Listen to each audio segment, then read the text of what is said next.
La ripresa economica effettiva non tornerà ai livelli pre-crisi prima del dicembre 2021. A dichiararlo la metà di un campione di 1500 imprenditori secondo l'ultimo rapporto della Confartigianato sulla recessione dovuta al Covid nelle imprese artigiane.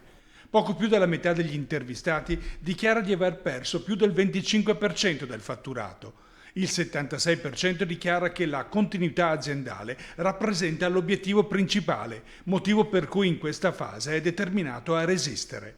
Infatti solo il 10,8% vorrebbe poter licenziare i propri collaboratori, ma il 63% afferma che non ne assumerà anche a fronte di incentivi. Promossa da un imprenditore su due, la cassa integrazione allungata a 18 settimane, proprio per tener legata a sé la forza lavoro.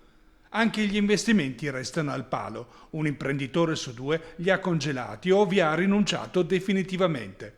Dal governo si ottendono forti misure strutturali. Dal governo ci si aspetta di provvedimenti a leva che possono migliorare quelli che sono stati i driver di crescita anche in passate crisi, faccio riferimento alla crisi del 2009-2013, dove si è privilegiato degli investimenti nel settore della ricerca e dello sviluppo, della competitività internazionale e della digitalizzazione dell'impresa. Se l'impresa si rafforza rispetto a questi parametri, diventerà un soggetto che creerà occupazione ancora sul territorio.